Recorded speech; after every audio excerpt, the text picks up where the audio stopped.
Hello అండి, welcome back to Venus kitchen. బియ్యం కానీ రవ్వలను కానీ ఉపయోగించకుండా కేవలం పప్పు దినుసులతోనే మనం రెగ్యులర్గా చేసుకునే ఇడ్లీల కంటే ఎంతో మృదువుగా ఉండే ఇడ్లీలను ఎలా ప్రిపేర్ చేసుకోవచ్చో ఈరోజు వీడియోలో చూద్దామండి. ఈనో సోడాలు లాంటివి లేకుండానే ఇడ్లీలను చాలా సింపుల్గా ప్రిపేర్ చేసుకోవచ్చు.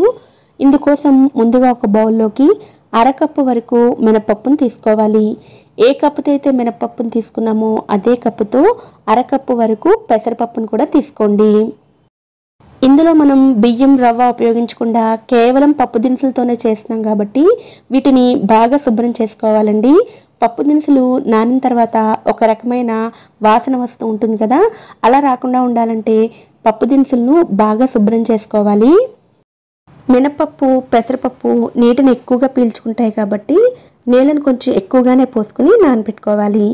ఇందులోనే ఒక 1/2 టీ స్పూన్ వరకు మెంతులను కూడా వేసుకోండి. ఇప్పుడు వీటిని కనీసం 4 గంటల పాటైనా నానబెట్టుకోవాలి. 4 గంటల తర్వాత ఈ రెండు కూడా బాగా నానిపోయి ఉంటాయండి. ఇప్పుడు కూడా ఈ పప్పు దినుసుల్ని బాగా క్లీన్ చేసుకుని తీసుకోవాలి. ఇలా క్లీన్ చేసుకున్న తర్వాత ఈ పప్పు దినుసులను మిక్సీ జార్లో వేసుకుని గ్రైండ్ చేసుకోవాలి.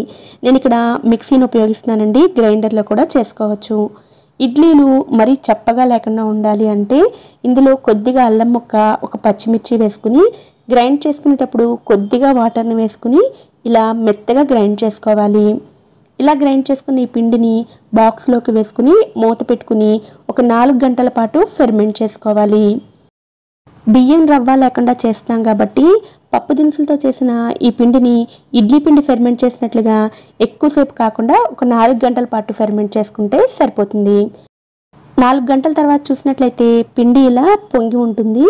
ఇలా రెడీ చేసుకున్న ఈ పిండిలోకి కొద్దిగా ఉప్పు అలాగే నీళ్ళను కూడా కొద్దిగా వేసుకుని పిండి కన్సిస్టెన్సీని అడ్జస్ట్ చేసుకోవాలి. ఇలా రెడీ చేసుకున్న ఈ పిండి ఇడ్లీ పిండిలాగా ఎక్కువ రోజులైతే నిలవ ఉండదండి.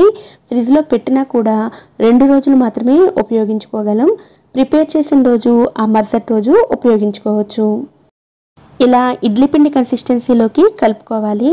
తర్వాత మనం రెగ్యులర్గా ఇడ్లీలు వేసుకునేటప్పుడు ఎలా అయితే ప్లేట్స్కి నెయ్యి అప్లై చేసుకుని వేసుకుంటామో అదే విధంగా నెయ్యిని అప్లై చేసుకుని ఇడ్లీ ప్లేట్స్లోకి పిండిని వేసుకోవాలి. ఇడ్లీ కుక్కర్లో నీళ్ళు ఇలా బాయిల్ అవుతున్నప్పుడు ఇడ్లీ ప్లేట్స్ని ఉంచుకుని మూత పెట్టుకుని మీడియం ఫ్లేమ్లో ఒక 10 నిమిషాల పాటు కుక్ చేసుకోవాలి. 10 నిమిషాల తర్వాత స్టవ్ ఆఫ్ చేసుకుని గిన్నెను పక్కకు పెట్టేసుకోండి. వెంటనే మూత తీయకుండా ఒక 10 నిమిషాల తర్వాత మూత తీసినట్లయితే ఇడ్లీలు రెడీ అయిపోతాయి. ఇడ్లీలు కొద్దిగా చల్లారిన తర్వాత ప్లేట్స్లో నుంచి తీసుకుని సర్వ్ చేసుకోవడమే. ఇలా ప్రిపేర్ చేసిన ఇడ్లీలను అన్ని రకాల చట్నీలతో సర్వ్ చేసుకోవచ్చు. అలాగే మీరు ఇక్కడ ఇడ్లీలను చూసినట్లయితే మనం రెగ్యులర్గా చేసుకునే ఇడ్లీల కంటే కూడా చాలా చాలా సాఫ్ట్గా ఉంటాయి. అలాగే టేస్ట్ కూడా చాలా బాగుంటాయి. ఈ పిండితోటి కేవలం ఇడ్లీలు మాత్రమే కాకుండా మనం రెగ్యులర్గా చేసుకునే ఇడ్లీ పిండితోటి ఎన్ని రకాలైతే చేసుకోవచ్చో ఈ పిండితో కూడా అన్ని రకాలను ప్రిపేర్ చేసుకోవచ్చు. మీరు ఇక్కడ చూడొచ్చు, నేను అదే పిండితోటి చిన్నగా ఊతప్పంలా వేశానండి.